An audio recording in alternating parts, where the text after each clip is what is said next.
I can't believe this. I've left my notes for this behind. We're now live, Chair. Oh.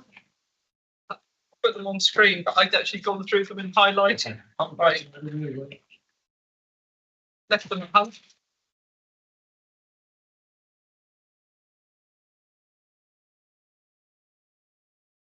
Good morning, everybody. Welcome to the. Hi. Thank you. I need to pay attention. Thank you. Good morning, everybody. Welcome to the morning's meeting of the Health Overview Committee. I need to tell you that, or inform you that this meeting has been live streamed and recorded, so please don't do writers stiff. Please, when you speak, use the microphone and tell everybody who you are. Thank you. Do we need to go around and introduce ourselves? We will know each other. Happy if we just carry on? Good, thank you. Item 1, apologies for absence. Been notified any. Oh, sorry, Chair, to say that I'm leave at 11 as per my email. Thank you. We won't be that long, I imagine. Sorry, just say Tanya Myers. Apologies. Thank you very much. Item 2, disclosable interest. Anybody got anything to disclose that appears on the agenda? No? Thank you. Item 3, minutes of the meeting held on the 10th of July 2023. Have you all read them? Are there any matters arising from that?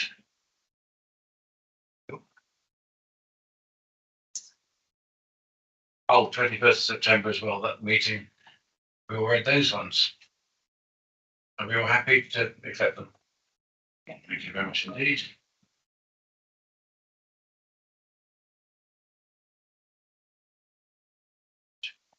Public question time. Any questions from the public? No. No public here. Thank you. Members' question time. Any questions from members?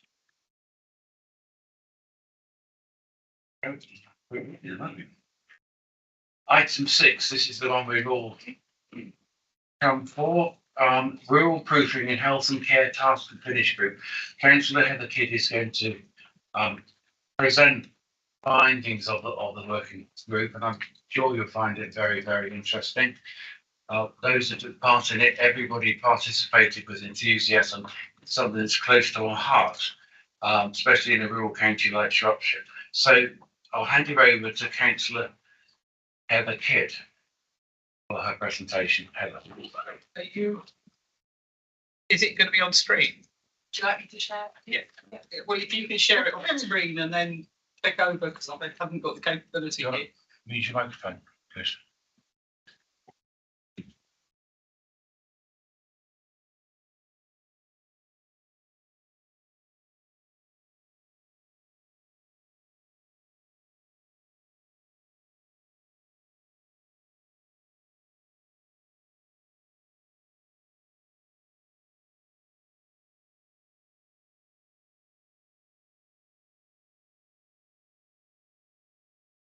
So while we're waiting for this, I may as well just begin. I don't think we've had any training about how to share screen at all, so I can't do this. Okay, that's great. So this has taken us probably 6 months or so to actually come to a conclusion with this, and we have carried out an enormous amount of work. So first of all, you can see on the screen those key points that we've gone through, and I'll go through those in the notes generally in a minute. It's probably been this one and the ambulance response time, task and finish, have been some of the best that I've ever been on, and this one has probably been in even more depth. It's highlighted a number of different things for us. I do hope that you've actually read the report, because that report is vital for us when it comes to doing our scrutiny work in the future, if and when it is adopted by Cabinet and maybe even Council. And for such a rural council, it's really, really important. So I think you all remember where the work actually came from. And that's what drove most of this. We've had quite a number of members involved in this. Not everybody who signed up ended up doing it, but those who came were very, very involved, and you can see their names on the report. So, how the work was carried out. I'm still trying to, I had all this printed out so I could read the notes. I've now left it at home. So I'm now trying to read the notes on the bottom of the screen, which doesn't help me much. So it was clear from our first meeting on this topic that addressing the inequalities and the service provision across rural and urban areas was a major problem. And it required a system-wide understanding of the opportunities and the challenges. Having that in front of us helped us identify the most suitable and effective options that needed to be explored and implemented to effectively rural-proof the amendment or introduction of strategies, plans, policies, service design and provision in health and social care across Shropshire, which is why actually we're all here. We do need to know exactly how that service provision, and we're in the process of transforming at the present time social care, and we will need to look at how that's being delivered and how that's being rural proof. So with that clarity, we scoped our work around 3 key stages. There was a desktop review, so we looked at lots of stuff online, with case studies into rural proofing and so on, hearing from customers, service users, patients about their experiences, and that was fascinating in lots of ways, and hearing from providers of health and care services about current approaches and delivering and which serve rural communities. So the key findings, we look at those, are in those major areas that you've got on the screen. And I think the thing that we all know, because many of us live in rural areas, is that it's thought that it's an idyllic lifestyle, that actually it's got a huge appeal, and we see that from escape to the country and location, and all of those things. For example, rural areas are perceived as offering more peace and quiet, which they do in some ways, but actually many people moving in become very upset about tractors at 4 o'clock in the morning and harvest. A slower pace of life and access to beautiful countryside. Rural living is seen to offer opportunities to stay active and as having a greater sense of community spirit, which is actually often the case. Yet, as the findings of the report shows, for many of those living in rural areas, especially those with additional needs and vulnerabilities, rural life can be very different indeed, and that isolation that they can experience is quite stark. The group found that the situation in Shropshire is reflective of what is reported and described in the national context for all rural areas. Same thing is here, as we knew. Shropshire contains significant areas which are sparsely populated, with scattered dwellings and settlements further apart from each other than in urban areas, with poorer transport infrastructure, making it harder to access vital services, to get to work and to main social connections. The evidence reviewed has shown that on average, people living in rural areas have a higher life expectancy, which is interesting, isn't it? And reports slightly better well-being, and that came from the annual population survey. There are higher levels of home ownership and evidence of stronger social capital compared with urban counterparts, with 78% believing their people in their neighbourhood could be trusted, compared with 61% in urban areas, which is also quite interesting, especially as we've now got a huge outbreak of rural crime. but that's the way it is. National statistics often mask the rural situation in local areas. If you begin to look at underneath those figures, actually what you find is that home ownership is much greater in the rural areas, and they tend to be better off people who, of course, skew then the statistics. And there's a report which was produced by Citizens Advice Shropshire, which was actually in the Shropshire Star a few months ago, outlined that those higher levels of home ownership disguise the higher levels of fuel poverty, with many homeowners asset rich and cash poor. The people they spoke to told them that they must make tough choices with their money all day, every day, and no room for errors. For those they spoke to, this balancing act was often impossible. It was common for people that they interviewed to have gone without essentials such as adequate shelter and food. And that is something that doesn't come through. It's so hidden by many, many things. And many sparsely populated rural areas don't have gas, which of course kept many people's heating down. So we took all of that evidence. It was really, really useful to come across. So it is idyllic. It does look lovely, but there are major problems. And we do have to take all of those things into consideration, especially when we begin as a council to look at recruitment, when we begin to look at care delivery, when we look at even staffing our rural community hospitals, because there are considerable issues. So the conclusions of the report are for you to see up there, but we concluded that the official government definition, which is used by most organisations, needs to be enhanced, and evidence considered for these characteristics, which were taken from the Rural Proofing Practical Guidance to consider outcomes of policies in rural areas 22. We need to look at the demographics, and actually in our rural areas, those demographics are hugely slanted towards the older population. Access to services, which is significant. A real problem getting to the major hospitals and even to a community hospital, and sometimes to GPs.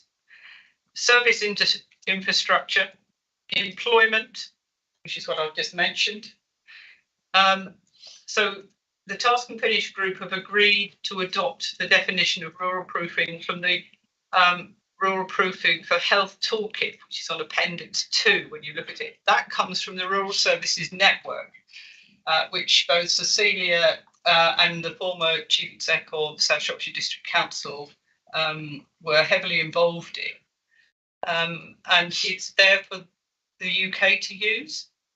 But the interesting thing is that nobody has actually done a bit of scrutiny using it and looking to see how effective it might be. And it has really served as the basis for most of our work. It's a really useful toolkit and should be adopted by most people. In fact, it has been adopted by many people, but they haven't used it. So actually, that's our role in scrutiny. So we have agreed to adopt the definition of rural proofing from that toolkit. The group agreed that rural proofing should start at the earliest possible stages of policy development and strategic planning, and continue beyond policy evaluation to be included in every development of significant change in policy planning and service delivery. I think the other interesting thing is we were doing this because we were doing it for health and social care, but what it also flagged up to us was the rest of the council doesn't necessarily rural proof what they're doing either. So it may be that the rest of service delivery may need to look at how this might be applied to them in many ways. Every time we make a decision on anything, every time we're planning policy, we really ought to be across the council using the rural proofing toolkit, but this is specifically here for health and social care. So it's going to be recommended, we suggest that it's recommended to all partners of Shropshire's health and care system, because there's no point us scrutinising this if people are not working to this at the very beginning. So when they're looking at that service delivery, and we've seen a number of issues in Shropshire, from the ICB through to the hospitals, through to the community hospitals, GPs, all sorts, where actually we ought to be looking, and they all ought to be looking at the rural proofing. I think the issue is that unless they're doing this, we frequently have many people who come to work in the county because it's a lovely county, but they actually don't understand the rural issues. So to have a toolkit which begins to guide them should make a difference to those people who've come here from Birmingham or wherever. And I'm not being anti-Birmingham. It's just a different way of life. The toolkit also should be adopted for use by HOSC and the joint HOSC to review any changes of new services that are being implemented to ensure that they've been rural proofed. So then it moves us on to, you will have seen in the report that there's a huge range of recommendations on pages 36 through 37, 30 and 38. There are 14 altogether, which are worth looking at and referring back through the document too. The real bonus was that while we were taking evidence, we found that Telford and Wrekin have a mental health champion, somebody in place who is called the Mental Health Commissioner. We didn't have one. But in advance of this report, Shropshire Council's adopted that. So this is the good news story out of all of this. We now have a mental health commissioner who has now been appointed and should be starting work in October, so we're now in November. And I think that actually it would be very useful at some point for the Scrutiny Committee to have a report from them when they've got their feet under the table. So that's our first win on recommendation 1. And we all know that mental health has been a poor relative for so many years that this is a really, really important role. So thank you for listening to me. Do ask me questions. There are a number of people who were on this in the room. Talking on the mental health, we had the people last week, and we're all thinking of organising a joint lost Tom. Is it back there? Oh, sorry. Organising a joint working party between health and people to carry on even more. So that will Fits. Yeah. Fits very well. Yeah. Excellent. So it's the next step of using it. Cabinet do have to adopt this in January. But I think if you're willing and we can, it's a good thing to do. Yeah. Great. Okay. Thank you. Nick Barnsley, Shropshire Councillor for Brighton and Bass Church, which probably not quite as rural as Heather's Patch, but pretty rural in its own way. I didn't find anything to disagree with at all here, but there was one thing which appeared to me to be missing. And maybe it's just because I haven't been involved in the task and clinic group. Indeed, I haven't been on the committee for a few months. But I couldn't see that you had looked at or discussed the impact of land use planning on rural issues. I have to confess I'm not totally up to date with the review of the local plan. I don't think it's gone off into the long grass, although sometimes it feels like that. But I was one of those representing a rural part of North Shropshire who made representations about the exception site policy. We have an exception site policy at the moment, but it is due if, as I understand it, the local plan is adopted in its present form to be expanded very significantly, making it much, much easier for developers to put forward proposals for pretty random development throughout open countryside. And the definitions are so woolly that, frankly, any house builder with half an ounce will be able to just bulldoze it through. Now, that's the pessimistic view. But it does seem to me that this bit of Shropshire Council is not in any way, perhaps not even aware of the work of your task and finish group. And, you know, with great respect to Mrs. here, you know, it's another example of silo thinking, because if we get, as we might do, if not an explosion, a rapid expansion of exception sites, you will get, in a typical site of 10 houses, 3 market houses and 7 affordable dwellings, which could be stuck miles away from employment, miles away from health services, and so on. And that seems to me to be just aggravating and adding to the problems that you've identified and looked at.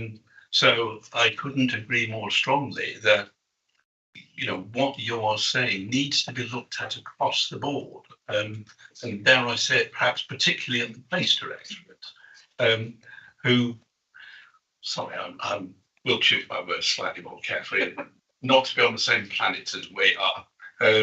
But I do think quite seriously, I couldn't see anything anywhere here in your report that suggested that you'd looked at that and you know, you had an awful lot to look at, but I do think the message needs to get across the board. And you know, I hope there's a proper discussion further down the track so that other bits of the council can think now I know, you know, with the review of the local plan, a lot of it is coming from above, and Eddie West will say, well, we have to have exception site policies and we have to use this sort of language. Well, if that's the case, and, you know, any government of any political colour is going to try and boost house building, and one of the ways they're going to boost house building is building in the open countryside. So I really do think, you know, this is going to be an additional aggravating factor. And I hope that at some stage that can feature in an updated version of this report. Thank you, Chair. Right.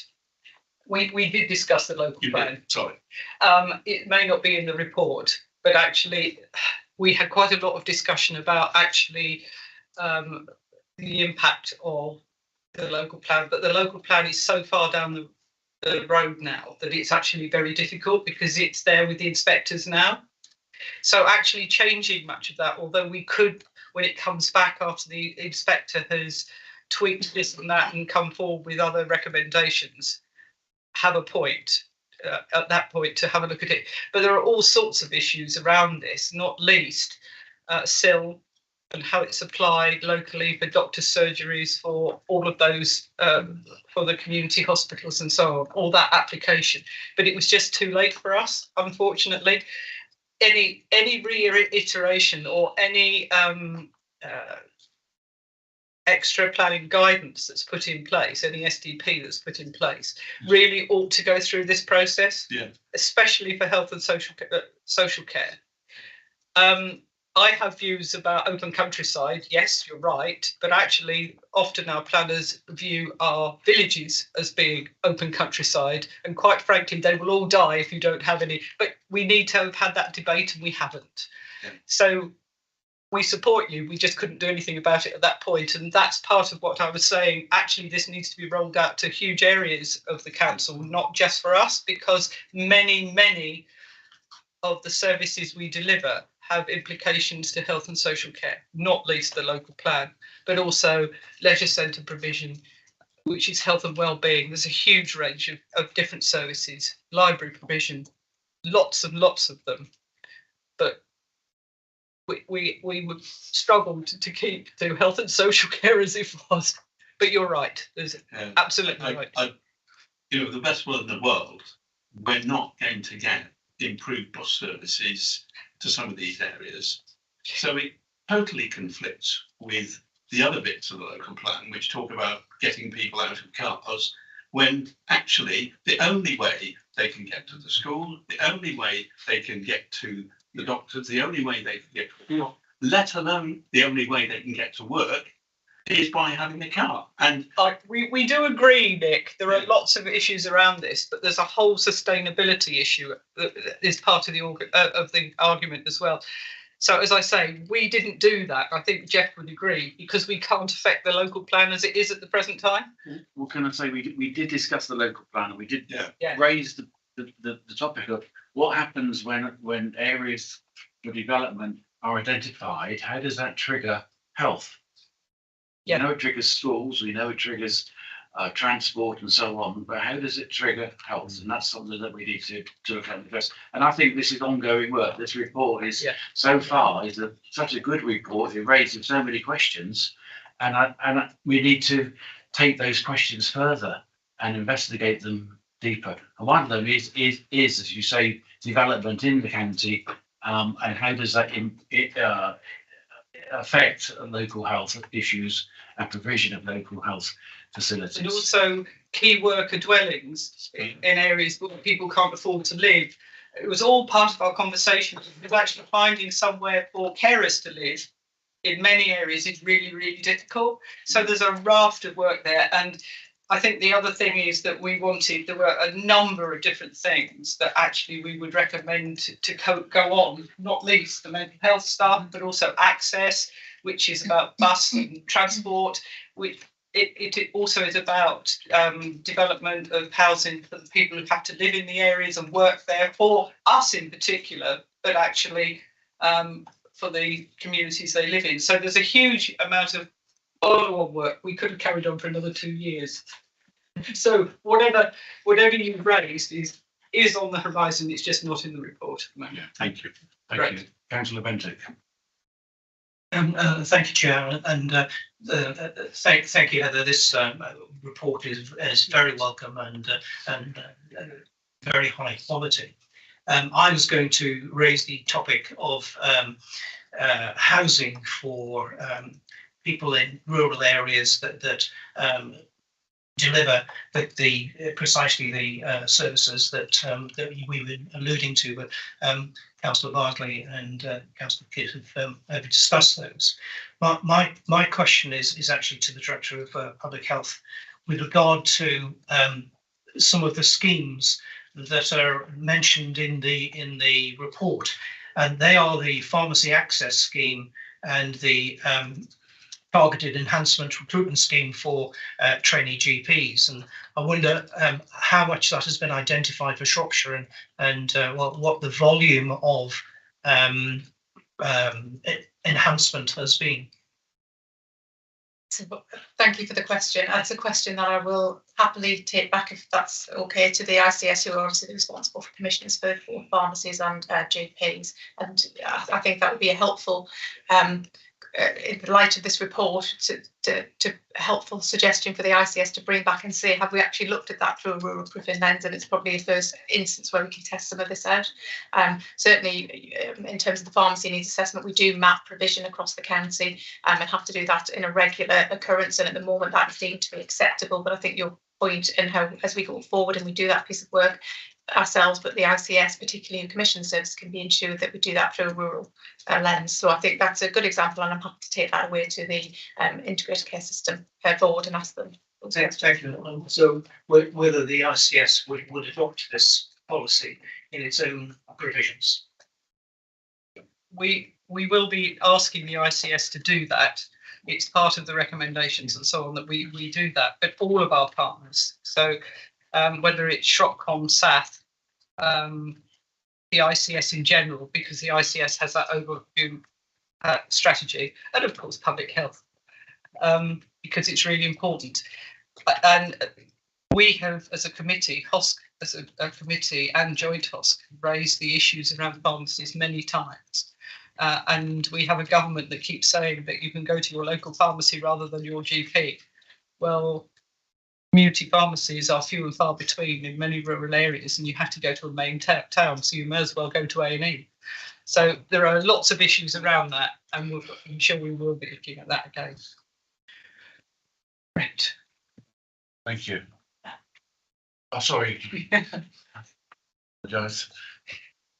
It was just I just wanted to say thank you to the Task and Finish group. It's a really good report, to echo what everybody else has said in terms of how important it is to Shropshire. And the point that I was wanting to make, one of the reasons I like your report is because you have quite simple, clear recommendations, and a lot of them do fall into this toolkit. And I guess we probably just need to think as a HOSC of how we monitor that, assuming people are going to be happy to pick up these recommendations. But I mean, I think it would certainly be worth having some sort of regular monitoring. I don't think we need to decide this at this meeting, but I think we should really look at, and maybe if there are barriers or problems to monitoring, those sorts of things would be very useful. The committee really wanted to look at how well it was working and how it had been picked up every 6 months or 12 months, just to have. My gut feeling is just to see after 6 months actually who's bothered to use it, and see where we've got to. But it does have to be adopted first, and then on from there. I think the other really important thing that I haven't said about this is the Rural Services Network have never had anyone actually look at it in this way. So it's been useful for them, so that they can tighten it up too, and then begin. I think part of our work also is to make sure other people, and maybe the counties that we've now, which is in the report, the Marches cross-border, whatever it's called, Marches partnership, which is Powys, which has huge impacts on our health and care system, Herefordshire and Monmouthshire, and whether we can actually get them to begin to look at these things, because all of that partnership has quite a big impact on the way we are. Applies to them, doesn't it? And it will. I don't know how we can monitor them, but it would be really interesting to see how they use it too. So thanks, Kate, very much.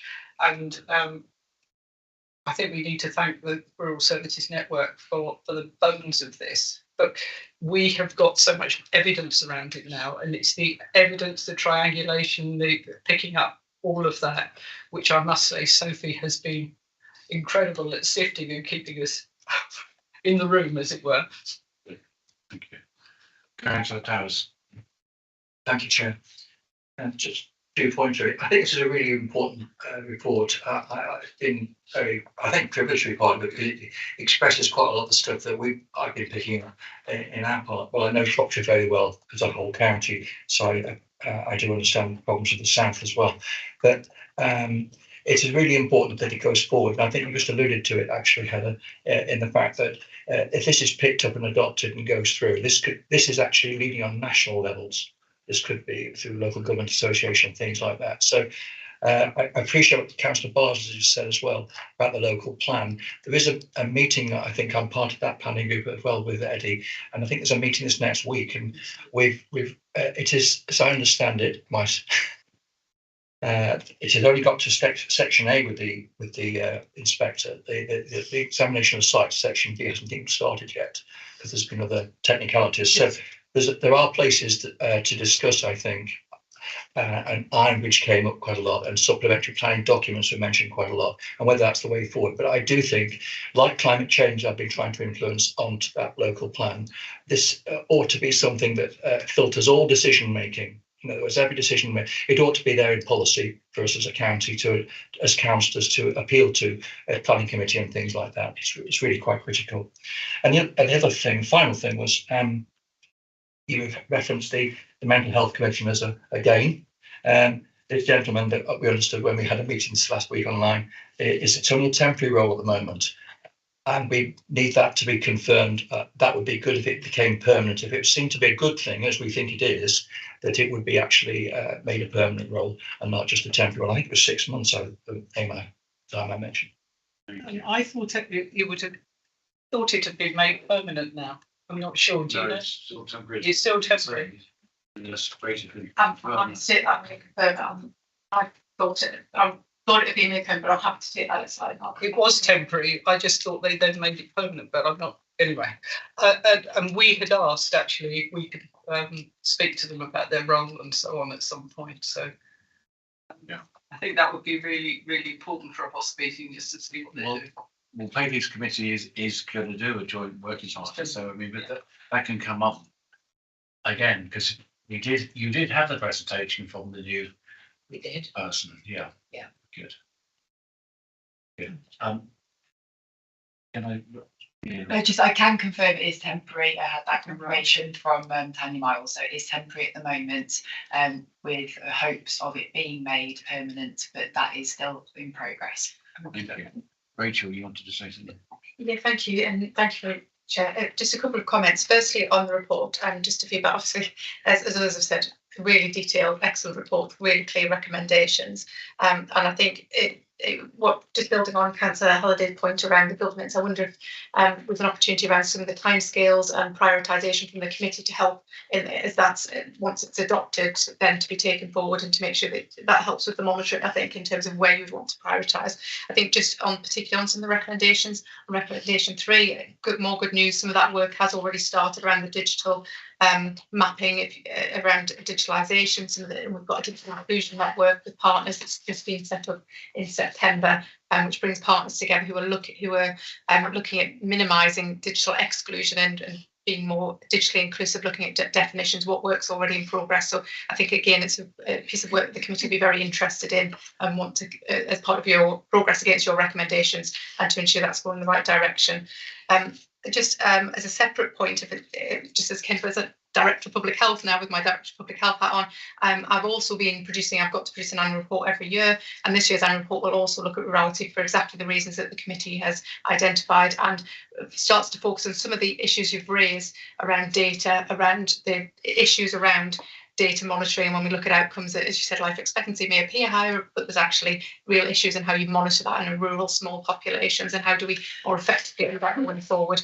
It raises many of the challenges that you've identified around population, around digital inclusion, around voluntary sector and communities, and the importance of communities, and the models that we need for care, health and care going forward, and will support some of the work around health and wellbeing hubs that again are mentioned in your report. It's really been important and progressed, so really actively support that from a kind of Director of Public Health point of view as well. And it's really helpful to have this report, and that's again making sure that we can hold ourselves and partners to account that we're taking this forward. I think raising the profile of rurality both locally, regionally and nationally, and the impact that has on people's health and wellbeing outcomes, this report absolutely does that, and the recommendations will help address some of that, and I think it's really critical and important. So just a thank you, and just wanted to give some progress around a couple of the areas that you may want to bring forward.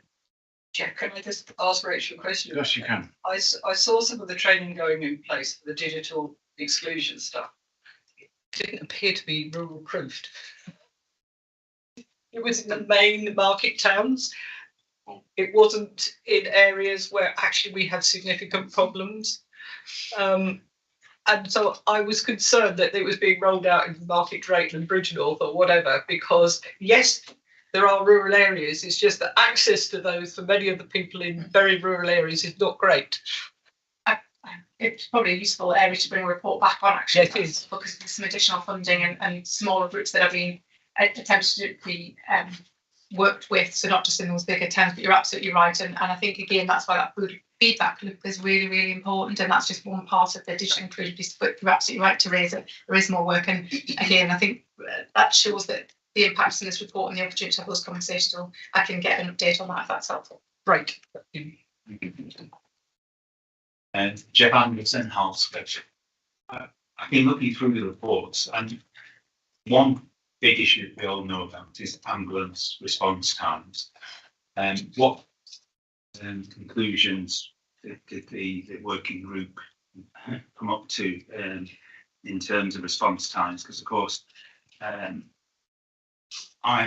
well aware, obviously, I'm in an urban area, but running a health club, a lot of my members are from rural locations, and they come to me with all sorts of horror stories of ambulances turning up after 8 hours and the loved one is dead by that time. And it's not just once, it's 3 or 4 times I've come across this, where people have had strokes, heart attacks, and the ambulances are just taking too long to get there. That takes us back to the ambulance response time, the task and finish that we did. But what this does is put a toolkit in place that if we can get our health partners to adopt it, they have to then begin to look at those things.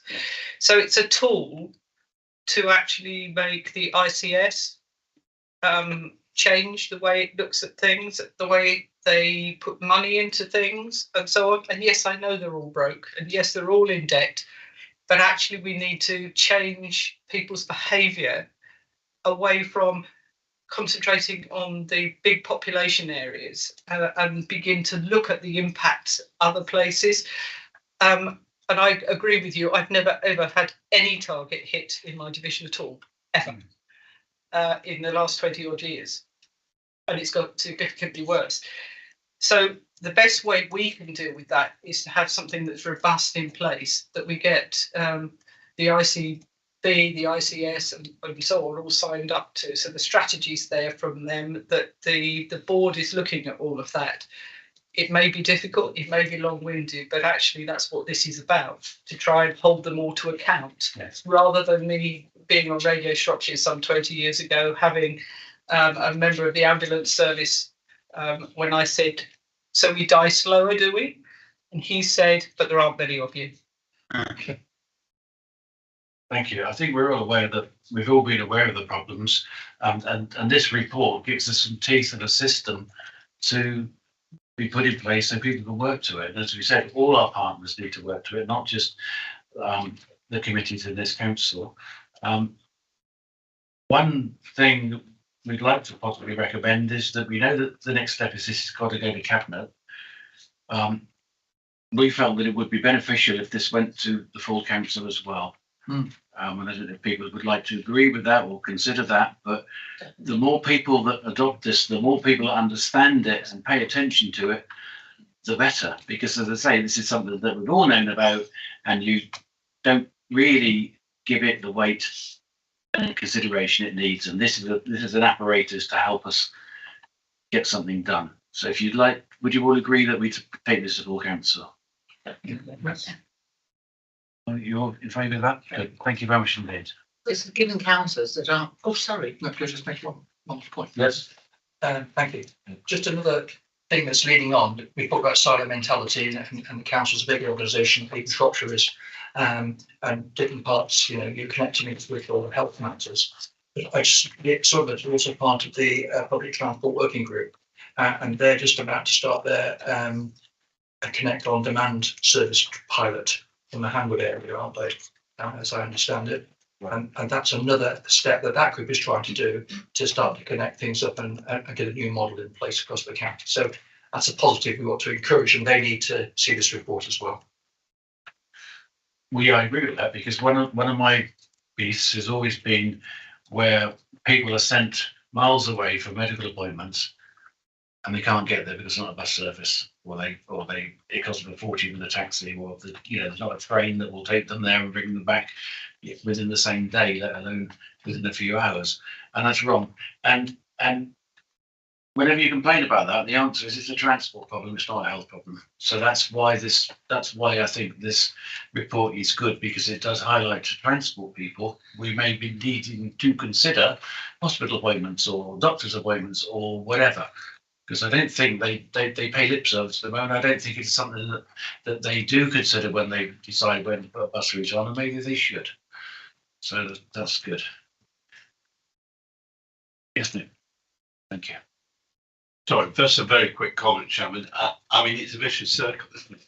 If the public transport isn't there, then, the little social housing estate very close to where I live, there's about 4 or 5 vehicles per semi. That's because you know, and if you put on a bus, well, they're not going to use it because by then they've got the vehicle, and they've got all the convenience of a, you know, and some of them run their own businesses, so there's vans. Now, you know, the whole place is cluttered with vehicles, and you know, if we're going to do more and more of this, forgive me for flogging the point I started off with, we're just adding to the problems. And, you know, the people in Whitehall who dictate to Eddie West, in fairness, it's not, this isn't Eddie, this is the people up in London. They have no conception. I mean, this task and video report should go to the departments in London for a start, so that they start to understand that, you know, Islington is not the start and finish of the world. You know, that there is a big rural chunk of England, and they should pay some attention to what life is like outside the towns. And forgive me, I'm Very good. Councillor Anstey.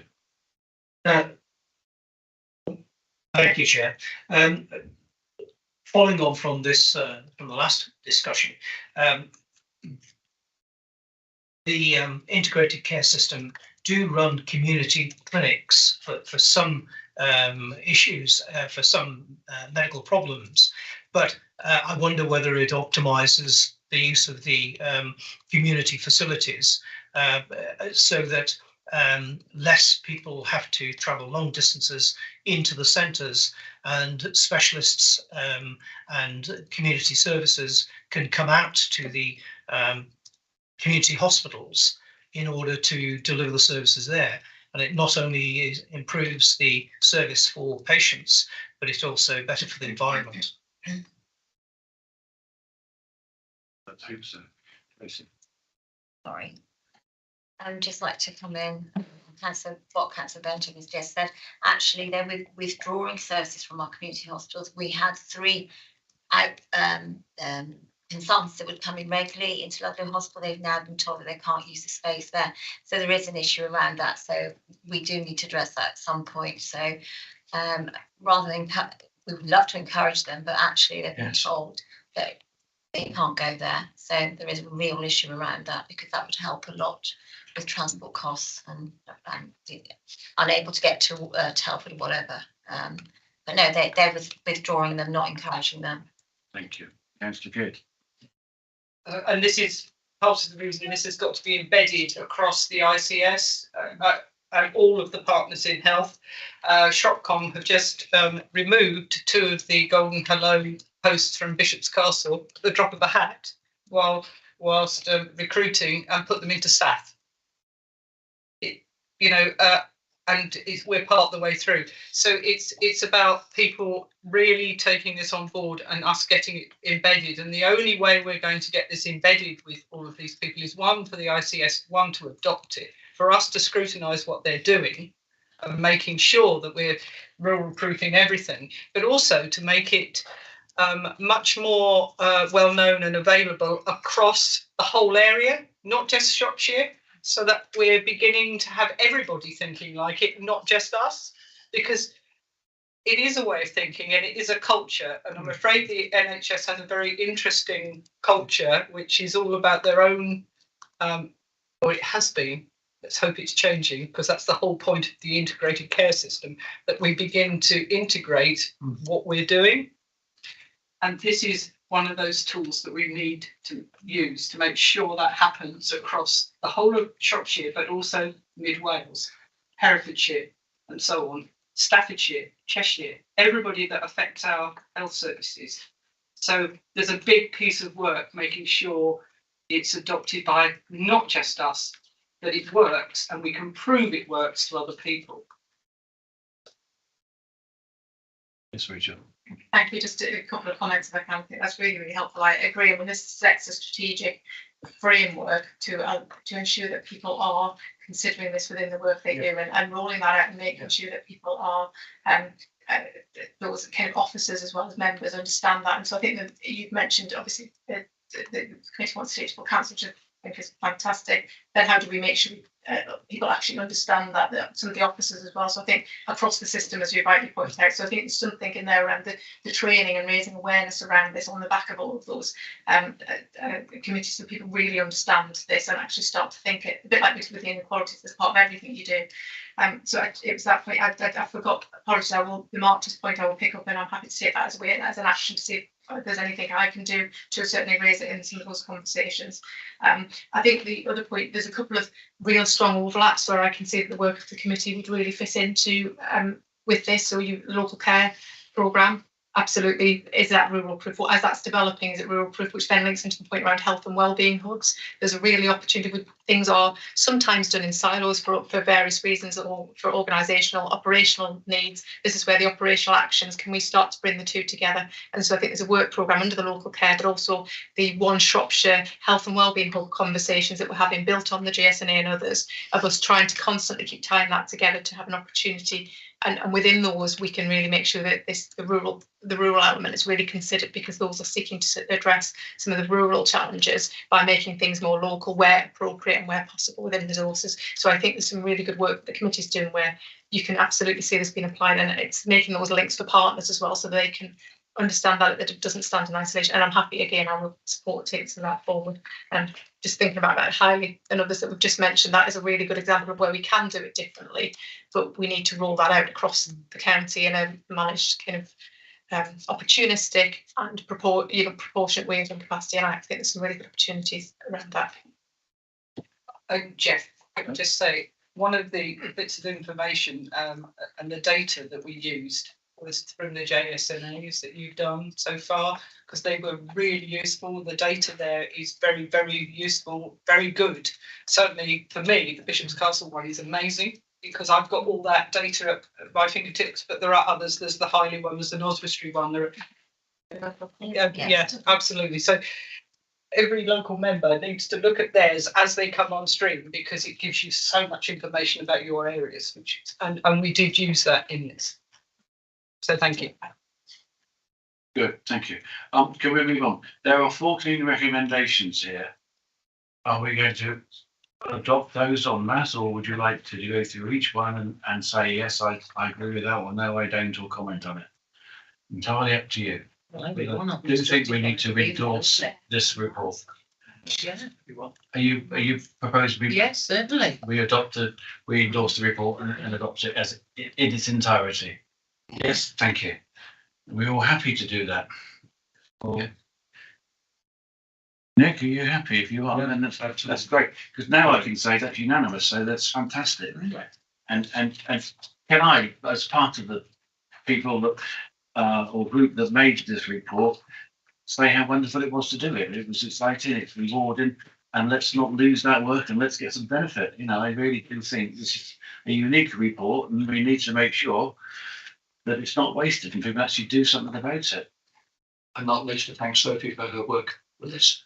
Correct. I was going to do that, but thank you very much indeed. Yes, thank you very much indeed for what you've done, because you've pulled us together, kept us in order, and done a lot of research. A hell of a lot of research. So thank you very much indeed. It's the report, it's a report of the group, though. I've only captured, what you have done. So thank you for that. Yeah. I can't believe that Shropshire are by themselves on this. Other places like Wiltshire must have a difficulty with the same thing. Yes. Have we looked at anything that they've done that might be helpful to us? We've considered We've looked at Northumberland, yeah. Cumbria, a bit of Cornwall, I think. There are a range of other places that have rural issues, and they are very similar to ours in many, but they have some best practice that we might not need to look at some point, which is useful, and we did look at during. So, yes, we've looked at a range of things. Northumberland was quite interesting. Yes, Councillor Towers. Well, on the Northumberland one, what was interesting for me out of that was, yes, rural, but there's rural and rural. Yes. And Northumberland is clustered rural, whereas we're disparate rural. Yeah. Yeah. Thank you. If we're all happy, then can we move on? And again, thank you to everyone for what you've done. It's amazing good work. Thank you. Item 7 on the agenda, updates from Joint HOSC.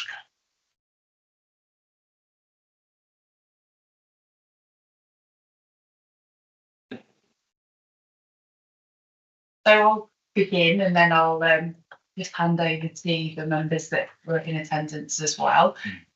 So the previous formal joint HOSC was to review the performance level of Shrewsbury and Telford Hospital Trust.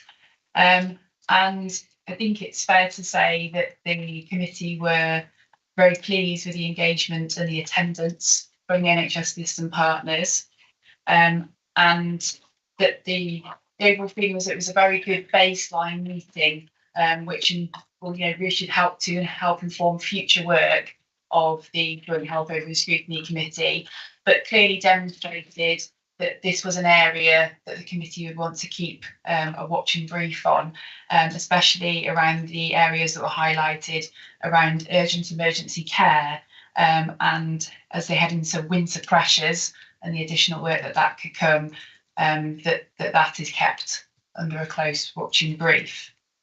I think the committee was also very keen to see the outcome of the latest Quality Care Commission inspection report, which should be out soon.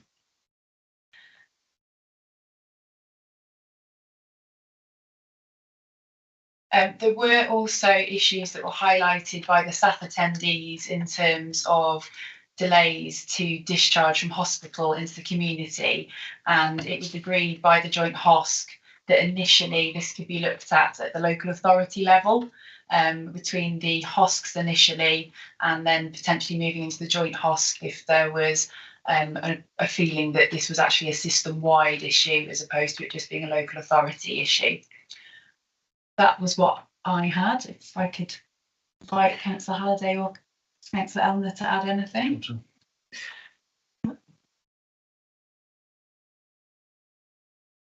Yeah, I mean, I thought it was a very important meeting. We have a health system that is underperforming quite seriously in so many areas. So it was a chance for us to actually ask people in the same room, and I'd like to thank officers for managing to get everybody in the same room, because we had chief execs across the board in health.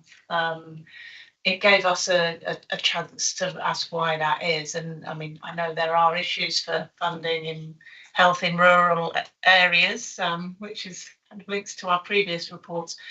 But, we're consistently either at the bottom or near the bottom across measures. So there are other things going on. So I felt that, I think, yes, an introductory baseline is a good way to put it, because there was dialogue. I'm not sure we got the full answers to the questions of why we are consistently performing so poorly across the board. But the dialogue began. I think that's how we're seeing it. The dialogue began at that meeting, and we're hoping to continue with it. And I think if people haven't had a chance to watch it, it's certainly worth watching in terms of some of the questioning from some of the members of the House. Yeah, thank you. Yeah, I'll reiterate that there were lots of questions that raised more issues, such as has just been said. There's a current inspection going on at the moment, but when we actually analyse all the inspections in 2018, staff have done good in certain areas, and the next time they're inspected, they've done needs attention, or inadequate. So there's no consistency. Every time there's an inspection, every area they look at changes. So we need to look at why and what's going on, and we have asked ongoing questions, and we need ongoing answers for that. We've got the hospital transformation programme at the moment. We've got money being invested in both hospitals. Was it 21 million or 24 million? They were given as a grant for beds, 21 million for extra beds to go in modular wards in Telford and Regan and Shrewsbury. So that raised issues as to, okay, we've got some extra money, we can provide some extra beds, but what about extra staff? What about ongoing treatment? And that then raised issues of an ongoing thing about discharge from hospital. Is it always the hospital's problem? Probably not. It's the council as well. So I think we all need to sit down and work together. how we discharge somebody and what we can do to make that better and quicker and more efficient. So there's all sorts of ongoing work at the moment. So there's a lot going on. Thank you. Yes, yeah. I gather also that they're not entirely open with some of the things that they should have been saying around maternity and so on. So they will give you the good news, but not necessarily the bad news. I can't deny that. I think they tell you what they want to know and don't tell you what they don't want you to know. And again, we are addressing that. We are talking to them without being in the public domain, and hopefully we'll get some answers or some more guidance or whatever. And I think they are willing to talk to us, which is something, you know. And I don't know if there's ever been a massive problem between them refusing to talk to us or not.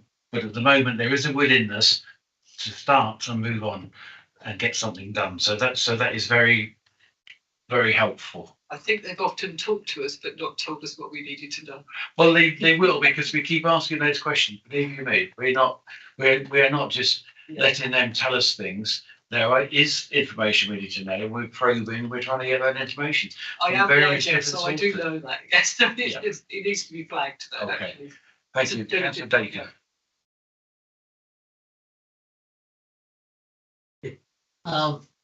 If Telford accept the fact now, it's good that the Shrewsbury Hospital will take emergencies and planned operations, and Telford will do the planned operations, and they're shifting emphasis on how they're going to staff the place. Have they accepted that now? I don't know if they've actually.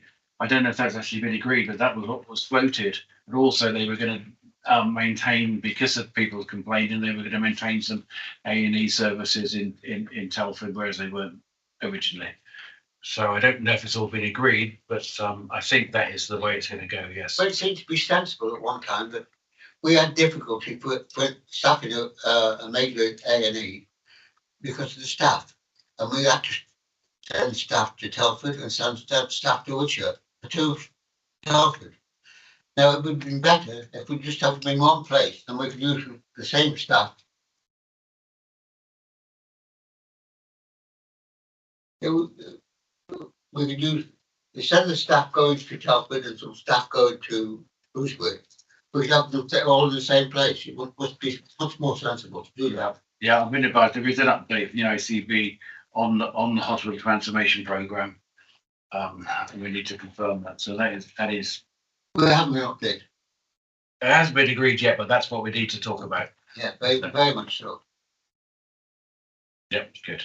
Okay. Yeah, I was just going to add, I think they're putting in, that SAF are putting in a business plan that is due to be agreed around now. That was just the point that I was going to make. This plan before, but Telford took it to review, and we lost out on it. And I just hope that they're going to start looking at it again. Yeah. Thank you. Councillor Benedict. Thank you, Chair. My understanding is that the government was reviewing the hospital transformation programme for SAF, and I'm not clear that members have been advised of the result of that review by central government. No, that's what needs confirming. That's what we're saying. Yeah, I was just going to say, yes, we can confirm. My understanding is Telford have asked, as you said, for an independent review, and that process is still in train. I don't think we've had an update, but that's what we're expecting back. So I think just to clarity, we haven't had the outcome of that request for an independent review at this moment in time, as far as I'm aware. Thank you. But the plan was that the A&E would come to Shrewsbury. It's just that that's now being reviewed. Yeah, they're both going to have an A&E now, but Telford's going to have a smaller one. Can you turn your microphone up, Derek? Thank you. Good. Shall we move on then from the update from HOSC? Item A, update from the Health and Wellbeing Board. Have we got Councillor Cecilia Motley? Are you there, Cecilia? Yes, I'm here, Chairman. Thank you very much. Sorry, having trouble with my camera. Good morning, everybody. That was a very interesting rural report. I was delighted by it, actually. RSN, as you know, has been working away on this for a very long time and has gathered quite a lot of information. There's so much more to probe into there really is. And one of the things that has struck me is that in conversations with the ICS and the health services in general, there is a tendency for them to talk a lot about the fact that we are a very rural county. But it's quite hard sometimes to see exactly where that realization ends up, that they know we're a rural county, but actually they don't really make an awful lot of allowances for the fact that we are a rural county. And I do think this report will really start driving home some of those uncomfortable facts that the likes of Heather and I have known for a long time. Anyway, I'm not here to talk to you about that. The Health and Wellbeing Board. Since I took over the portfolio for public health and for adult social care, we have slightly revised the way that the Health and Wellbeing Board is working. We have co-chairs, so there's myself on behalf of Shropshire, and there's Simon Whitehouse, who's the chief executive of the ICB, on behalf of the ICB and ICS and all those others. And actually, this is turning out to be rather a bonus for us, because the fact that Simon Whitehouse is getting more involved with what's going on in Shropshire means that he's developing a better understanding of what's going on in Shropshire. That is actually quite useful for us at all levels, because I think he now understands an awful lot more about the complexities that we have to face in trying to deliver services throughout a very rural county.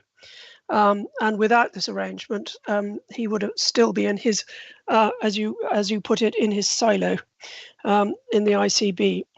And we also rather reorganised the agendas as well, because the Health and Wellbeing Board previously used to take a very long time, and I think they rather overcrowded the agendas. So what we've done is we've split the agendas so that we have specific strategic items which we take for discussion, for in-depth discussion first, and then we move on to reports that are to be approved, but don't need much discussion because they've probably been through the Health and Wellbeing Board as they were being devised in the first place.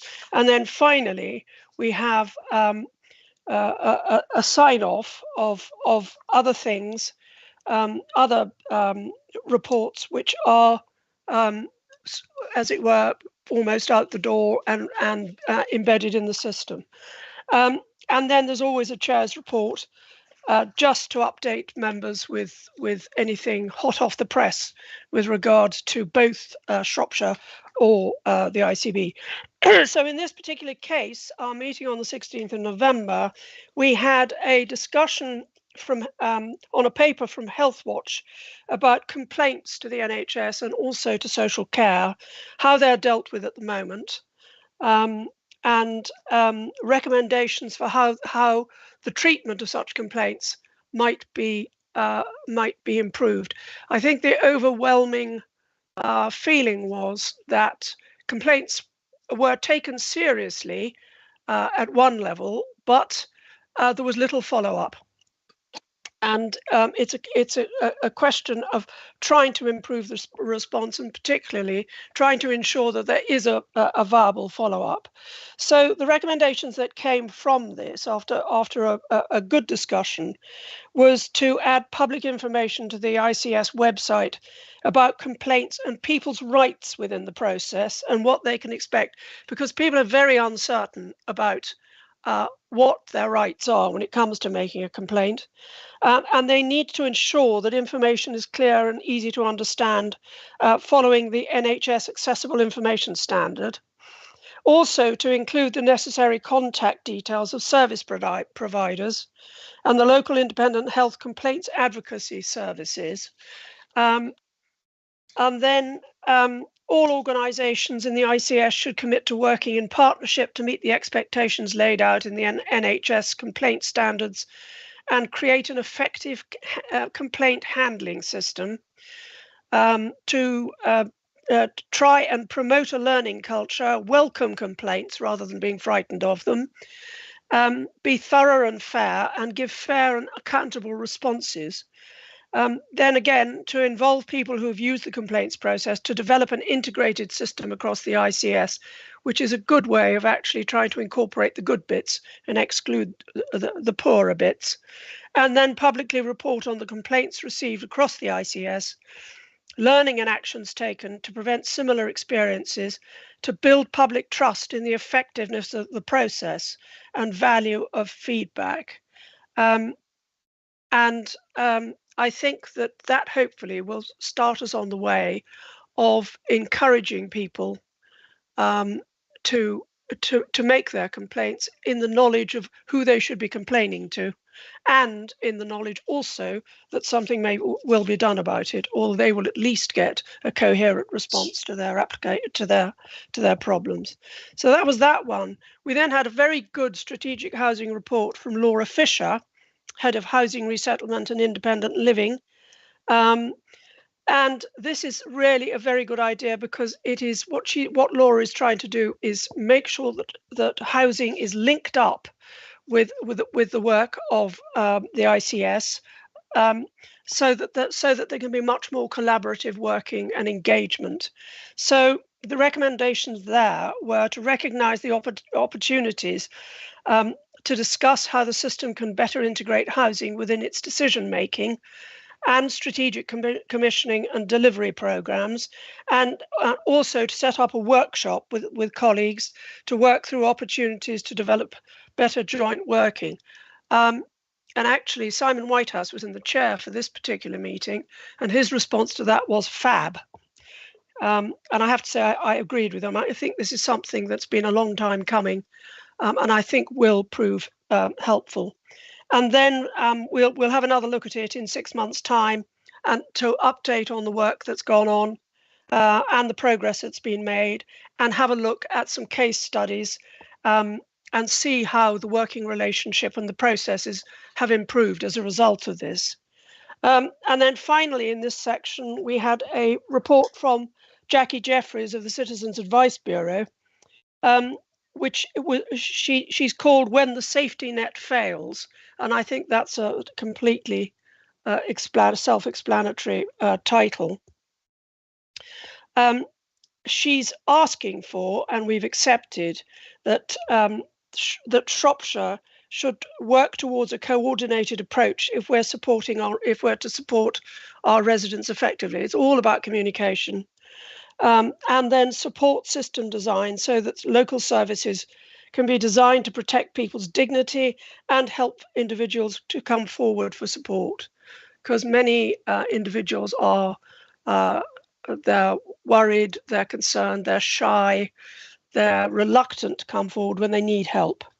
And also to recognise the value of the local voluntary sector, who do a fantastic job, a really vital role in helping people in need, and then advocate for big picture change, so that recognises that there's a lot of change that can be affected at a local level, but it's important to make sure that the wider context of the challenges we face is not forgotten. So this is trying to look holistically at the problem and come up with holistic solutions.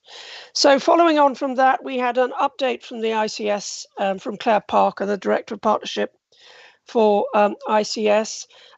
We've had an ongoing work going on with smoking cessation, and particularly vaping.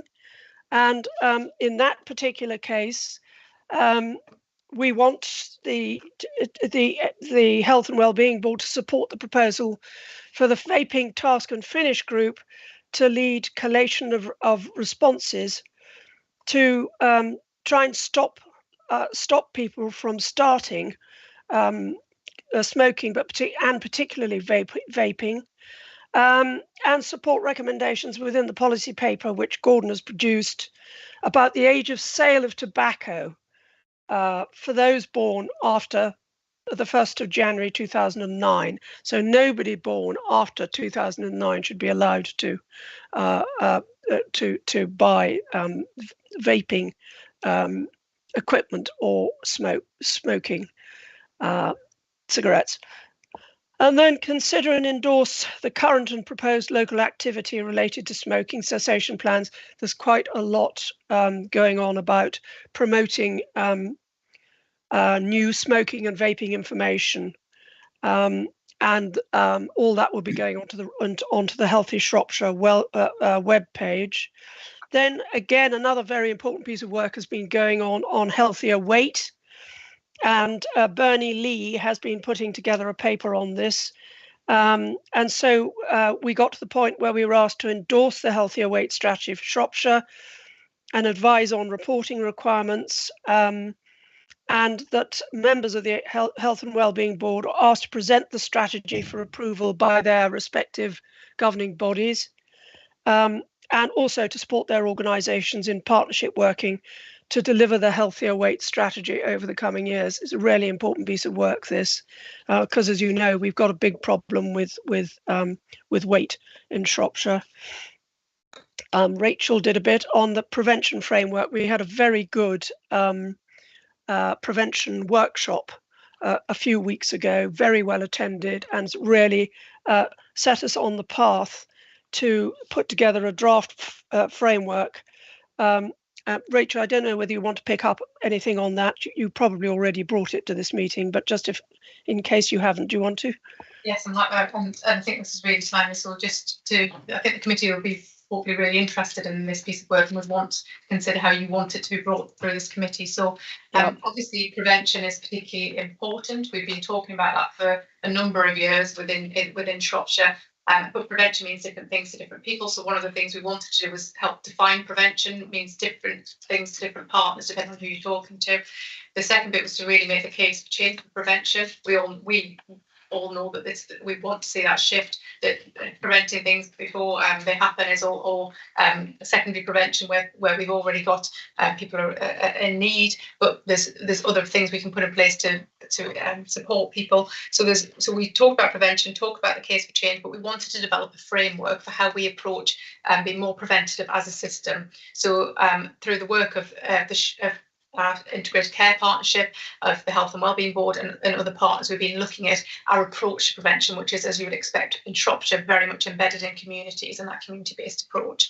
And then wanted to look at how ultimately some actions at scale as a system to really shift the dial on prevention. We do a lot of work around prevention, and many of our services take preventative approaches. Many of our organisations do have an element of prevention in them, which we absolutely want to continue and make sure that people continue to monitor that as organisations. We have good pieces of work in pockets and pilots, test and learns, but how do we work together at scale to really start to shift the dial and have a much more preventative approach as a county? So we've been working through a number of conversations with stakeholders directly, culminating in the workshop a few weeks ago, as a board in the background to understand and develop a framework for prevention. So it's kind of strategic approach, which defines, makes the case for change and talks about our approach for prevention. The second bit of that then is what actions are we going to take collectively as a system to deliver a more preventative approach. That is what was brought to the committee was a draft, just so that we could service that, and I think it's been shared, but if not, I'll make sure it's been shared. We'd very much obviously want this committee's involvement within that, and certainly to make sure that the actions that are good will be put in place, which will be a living, breathing document, and they will fall out of various conversations, committees and meetings. So as areas are agreed, we've just talked about health and wellbeing hubs, for example, that we pick those up in the action plan and we make sure they're delivered and monitored and prioritised. It will be a living document. So what was brought to the Health and Wellbeing Board was the first draft of that. There's been engagement. We had over 60 people at an engagement event a few weeks ago, a separate engagement with GPs. We're having separate conversations at the moment to bring that together based on the work that's already in progress, agreed through the Health and Wellbeing Strategy and others. But I know this committee is particularly interested in prevention. Are we really shifting the dial on prevention as a system, as organisations? And this hopefully will give us the framework to do that. And how do we monitor that going forward? So I think it would be a timely conversation. The committee's input into as part of the governance and work programming, we would expect that you'd want to see are we actually delivering on this collectively and individually? So it's a really important piece of work to set that out in our ambition and framework at this point. It's in draft. It was the first time we'd formally took it to the Health and Wellbeing Board, and we hope to be signing that off in the coming months. But the actions are not being delayed. We are working on those. Many of those are things we're working on already, and some of the things that we've already been discussing. So thank you. Thanks very much, Rachel. And just finally, to finish off on the Health and Wellbeing Board, we accepted the Better Care Fund quarterly report, and also we've had a good look through the winter planning summary of action and approved that as well. So that was it. It was a good meeting, actually. We got through a lot. So thank you. Thank you very much for your report. We've got a couple of questions. Councillor Kidd would like to ask you a question, and then Councillor Bentic. I've got a bit of a list, Cecilia, sorry. I'm really pleased that you're now co-chairing the board. I think that's a really, really good advance with it. And the odd Health and Wellbeing Board that I've looked at in the past was so deathly that I stopped. Yes, I know what you mean. It was a bit slow, wasn't it? Very slow. The complaints procedure is really woolly, and it's been very difficult. So I'm glad you're looking at that, because people don't know whether to go to PALS or Watch, or in some cases a CQC, because GPs' complaints procedures are completely different to everybody else's. So actually to have one pathway would be really good for people to know where they go to, whether it's a hospital or GPs or a Shropcom or whoever it is. You know, we just need a better procedure and something that's simple and people can click on that link. Will the Health and Wellbeing Board ever look at contract delivery? Because public health have contracts with the health authorities, a variety. The ICS has contracts with hospitals and so on. And how much scrutiny is put in place to say, is this value for money? Is it delivering what we've asked? Because looking at the way some partners deliver isn't particularly transparent. And things that seem to have been agreed suddenly change. And not least, you know, as I've mentioned earlier, the Bishop's Castle, where we're really beginning to recruit in the hospital very well. It was all agreed. Simon Whitehouse has been very involved in it. He's been really good. He really does understand rural now that he's sort of taken a real interest in it. And then suddenly they changed the way they're advertising when we only need about 3.5 new members on site. So the trust with communities and the way they actually deliver recruitment seems to change just like that overnight. So there are a number of different things like that, and I've raised one or two with Rachel, that actually how those contracts, whether it's social care contracts, whether they're joint contracts between health authority and social care and so on, are they ever looked at by Health and Wellbeing Board for money? Not since I've been involved with the Health and Wellbeing Board. And to be fair, Heather, I'm not sure whether that is part of the Health and Wellbeing Board remit. I would have thought that would have been something that would have been dealt with more readily and more appropriately by the ICB, to be honest. But Rachel, do you know that? Do you know the answer to that? Yeah, so I think you make the point around the kind of overall view around particular services. What we have done and what we, for example, need to do is bring an updated report around drug and alcohol outcomes in its entirety would come to the Health and Wellbeing Board, including some of the services that we commission and the outcomes, and that would be brought to the Health and Wellbeing Board with due report and mention drugs and alcohol because that one's due to come. As I think, as Councillor Motley says, where it's more of an ICB service, you'd expect that to go through the ICB board and their subcommittees. I think what's really important here is, and we've reinstated these meetings as the quarterly meetings that will take place between the chairs. So the chairs of the Health and Wellbeing Board of this committee and of Health Watch. So where there is issues being flagged that need more of a scrutiny role, or there are outliers, or maybe there's areas of concern, they should be brought through to the relevant committees and trying to triangulate what's brought to the Health and Wellbeing Board as opposed to what's brought to either of the scrutiny committees. So we've reinstated those meetings. I think we've got the first one scheduled in a few weeks. I think just trying to get diaries aligned. But I think that's really important because so I think those reports need to go to we need to agree which committees they go to, and where you've got issues for escalation, then they would need to come through, I think, for enhanced scrutiny particularly. So the health and wellbeing, so some of the public health ones also may want to go through to the performance committee as well. So it's just, we're just working through that, but you're absolutely right that we do need to see those, and needs to be an opportunity, and where there's issues for escalation, that's where I expect them to come to. And just, yes, and looking at the outcomes on the ground. And just my last point, Cecilia, really interested in the housing thing, and it's about time. Yes, I agree. Can the Health and Wellbeing Board put any pressure on the powers that be about the building in about 150 square miles of the southwest, where nothing is happening because of the pearl mussel and so on, because care delivery and being able to house workers in the south is really difficult, as you know, because of the cost of housing, and building has been frozen. And actually, we need to move that on and find mitigation so that we can start building again. Yeah, I know about that problem very well, Heather, because it's been going on for such a long time, and I absolutely agree with you.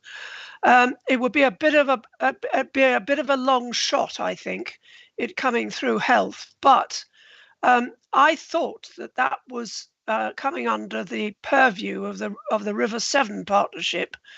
From the point of view of water quality. Yeah, it is, but it's not progressing. It will impact the care and health workers being able to live in the southwest and actually deliver those services that actually the Health and Wellbeing Board look at. Yeah, no. I appreciate the link that you're making there. I'm just trying to think about whether we could actually do anything other than try and influence. And I'm not sure we can, but I don't see any reason why we can't make representations to say the situation in the Clun is seriously compromising and could end up by very seriously compromising health provision. There's no reason why we couldn't do that. That would be really useful, very useful. It just needs to come from lots of different directions. Yes, and I appreciate that, but I don't think we can use health as the sort of prime player in this. But I'd be perfectly happy to make representation to the effect that this is having a knock-on effect, which probably hasn't even been foreseen, on all sorts of other extremely vital services which can't be delivered. That's all I can ask of you, Cecilia. Thank you. Okay. Thank you. Thanks for Benton. Thank you, Chair. I've got two questions, please. One for Councillor Mockley, one for both Councillor Mockley and the Director of Public Health. The first is in relation to complaints. Many who need to make complaints struggle to do so because they don't have access to information technology. They don't understand the system, and so I wonder what can be done to try to ensure that those people who should make complaints are able to do so. I know that Health Watch have some staff that are able to help, but this information is not well known by the public. And so my concern is that there are significant numbers of people who are in a position where they should be complaining, but don't have the ability to do so.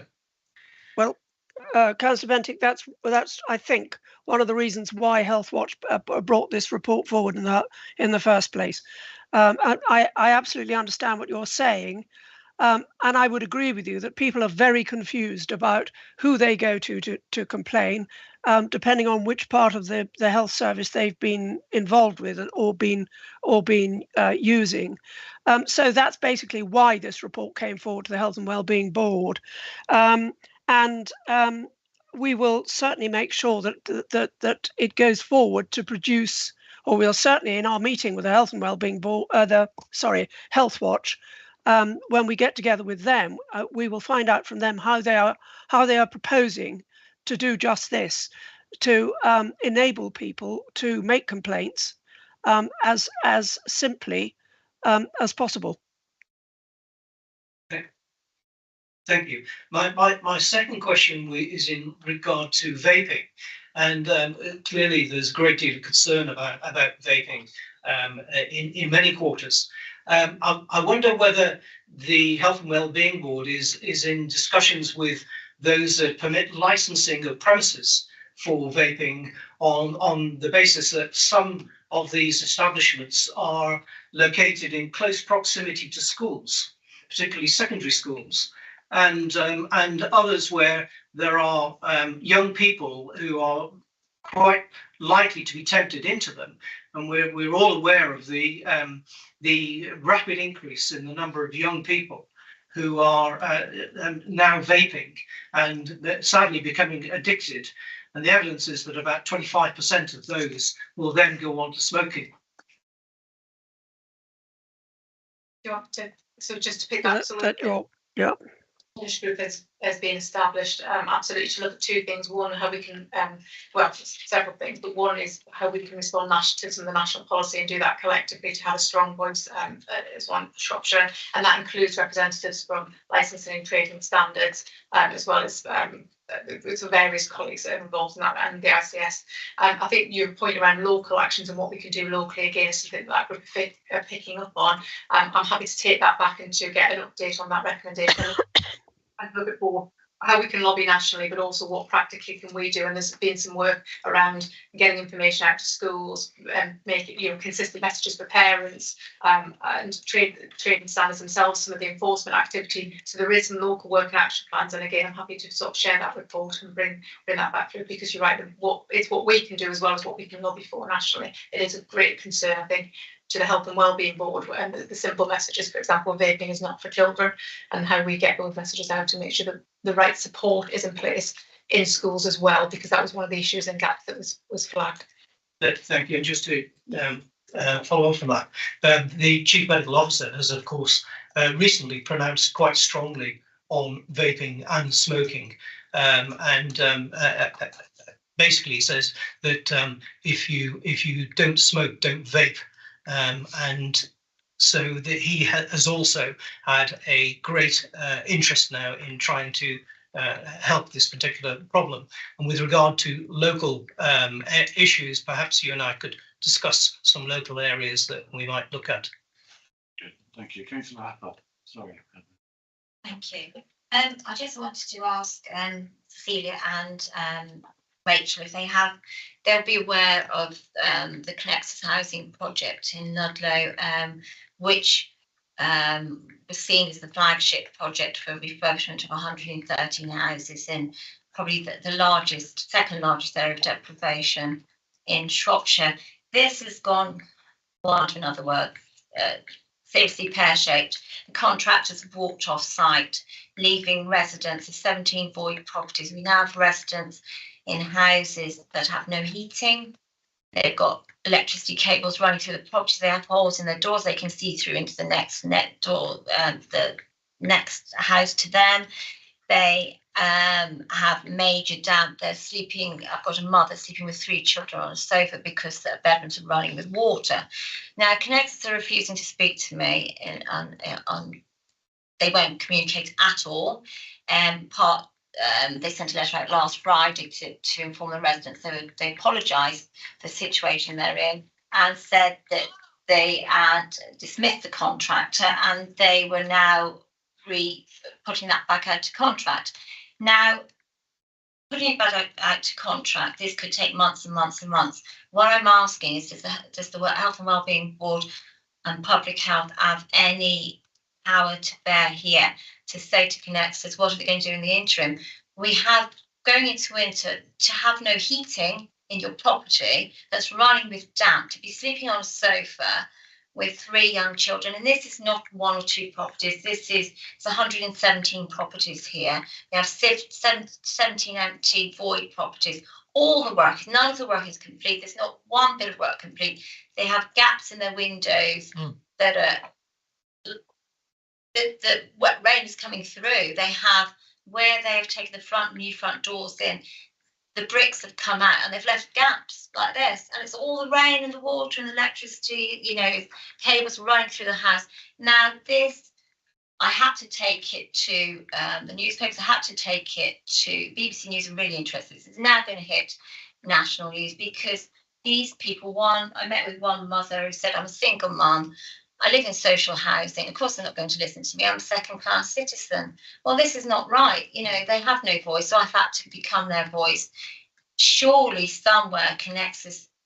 They're answerable. They can't leave people for months. I think they sort of alluded to me that they will start again next spring. But what happens in the meantime with these people living in these properties with no heating whatsoever, sleeping in beds with coats on and clothes that they have to throw away because they're actually soaking wet. Apart from I think public health and major health issues with young people, I have the people presenting on a weekly basis at GP with major mental health issues because they can't live like this. So I just wonder if you can have some power to bear here because it's totally unacceptable. Is that a building control issue as well, a planning issue as well? You know, if it's a development that's not finished, you know. It should be. I would think housing enforcement should have something to do with this to begin with, because this seems to be an unacceptable position. But in terms of public health, Rachel, mould and damp and stuff like that, can we bring representations to bear? So thank you for bringing it to my attention. I wasn't aware, so I'm happy to go off and do the investigations.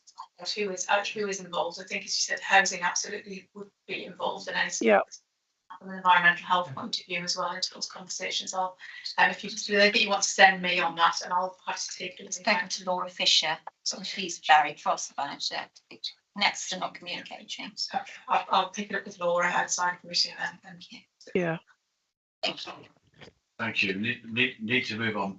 Final 2 questions. One has a kid and then Councillor Towers. To get, I mean, that is just appalling, and Tracy had told me about it before, and it's dreadful in this day and age that you have to take it to the press. But anyway, I chaired for the LGA a trading standards and public health conference earlier this year on vaping, and the issues around vaping are massive. And a lot of it's trading standards issues who haven't got the teeth at the moment to deal with it. So presumably that with Francis Darling is being taken, because I had a huge briefing from Francis before I chaired this meeting, because the illegal imports that have got heavy metals, have got all sorts of things in it, it's a huge problem, including cannabis extracts and so on. But it isn't just individual vaping shops that are the issue. The supermarkets have them really accessible for young people, and it's the flavouring and the bright colours which attract young people, which is a massive issue. And if you just look over the Welsh border, because many of my residents actually do their shopping in Welshpool, certainly in Morrison's in Welshpool, they're on the end of a line, a row, in the middle of the supermarket, and you can just pick them off the shelves. This is not a product that should be picked up like sweets. So there's a cross-border piece of work to be done, again, through the Marches Partnership, if you don't mind. Thank you, Councillor Kidd. Can I say you can buy them online as well, so it makes it even more difficult. Councillor Towers. If I could, I just pick up 2 points. On the vaping, just let's not forget the school angle on this. Really involved in education. Smoking is an old chestnut. You know, there were ways that school and staff controlled, monitored, whatever, smoking in schools. Vaping is a whole different level, and schools are having all sorts of struggles, I think. Secondary schools, I'm thinking, secondary schools certainly, on how they're going to deal with it, and need guidance and help, and needs to be a coordinated approach. Just wanted to pick up Councillor Hubbard's point. Only this last week, Connections, my ears just burning there in the north of the county. I had a person come to me and tell me about their windows and the gaps. Nothing is on the scale of yours, I'm glad to say. But anyway, a person came round, looked at it, and she was written to by later, and it was told the windows would be replaced in 20 years' time. You know, I said, what? 20 years' time? And they come around with some mastic and they just botch it up a bit, and off they go again. So yes, there's a case to be had for this, and it's happening. I'm concerned about this particular housing association because obviously it's not only in the north, it's in the south of the county. And Herefordshire. And Herefordshire too. But next to have a £30 million grant that they won to do these refurbishments. 30 million. So it's not through lack of funding. It's Well, thank you for highlighting that. Can we wind it up? And can I say to Celia, thank you very much indeed for your report. It was extremely interesting. Thank you very much. Thank you. You don't need me anymore, do you, Chairman? I don't believe so. I think we've asked every question we wanted to ask at the moment. Good, so good. I'll leave you in peace then. Let's move on. And thank you very much. Okay. Thanks. Thank you, everybody. Item 9, Local Care and Transformation Programme, task at finish. Thank you. So this was one of the task and finish groups that was agreed on the previous version of the work programme. It went out to all members, and unfortunately there was only one member who was able to come forward to take part in the task and finish group, which doesn't make it viable at that point. So it was really returning it to this committee to ask, you know, how would you like to proceed in terms of this particular task and finish group? I think I think the problem when this came forward was there are a lot of other task and finish groups on. Yes, exactly. And there's actually quite difficult. I mean, I was heavily involved in and it was taking lots of time, justifiably taking lots of time. So to then volunteer to do another one was just beyond me. That's what got to me. And so it might be worth putting it back out to see if now this one is finished. And there are one or two others. Are they coming to the end as well?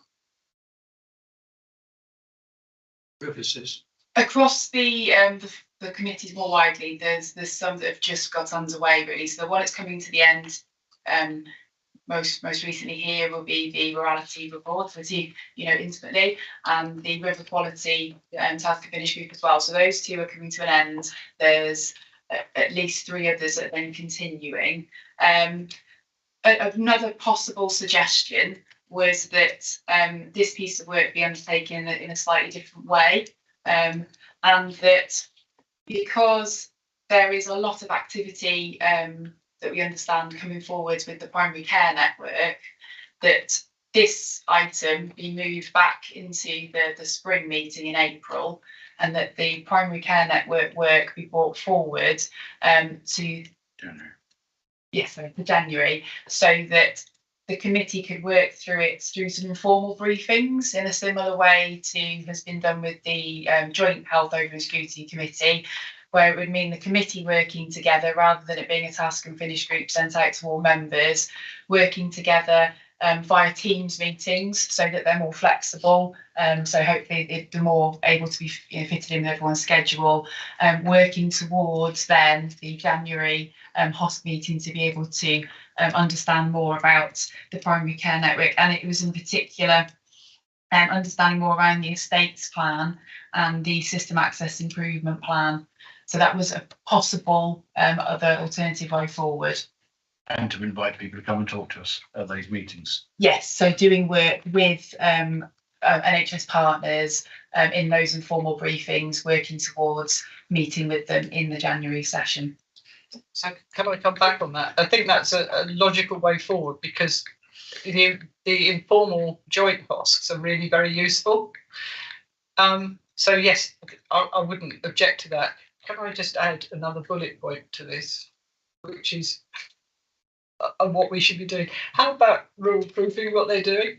Because understanding the prevention and so on, but actually we ought to add in looking at county-wide.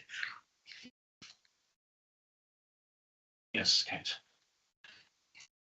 Yeah, I'd also like to support that alternative way of working. I think it does work really well in the joint house. Basically, it's nearly always online sessions of maybe an hour and a half, perhaps here and there, and we get access to informal sessions, which I think isn't the only way we want to talk to people, but can actually bear quite a lot of fruit in terms of how we move forward. So I think, especially given the timescales, and we don't want, sometimes the task and finish groups understandably take quite a long time to reach a conclusion. I'd like to support that suggestion as well. Thank you. Can I endorse that as well? Because I think it involves everybody, so we all know what's going on, and it drives it forward on a regimented timescale. So it doesn't drag on, so that we do actually stand a chance of meeting our targets and getting some information for January. Does anybody not like that idea? Are we therefore agreeing that that is the method that we should adopt? Yes? Yes. Good. Thank you very much indeed. That's what we shall do then. So then just finally, with the work programme itself, I just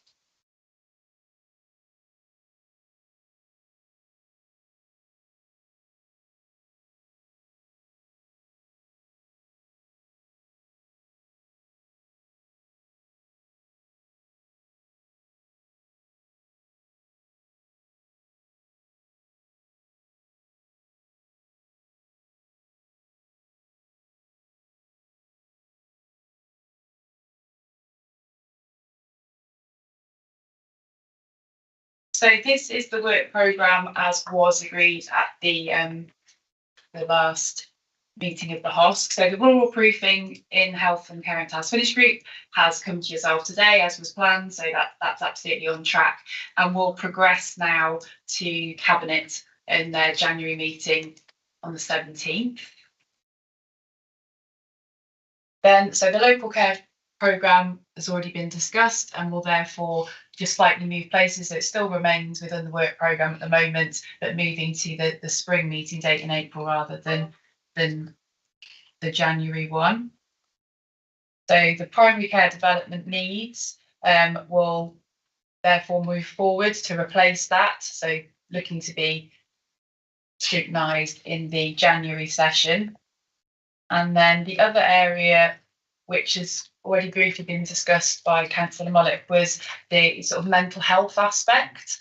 And it's been proposed that there is a joint piece of work between People, Overview Scrutiny Committee and this committee to work together to look at mental health.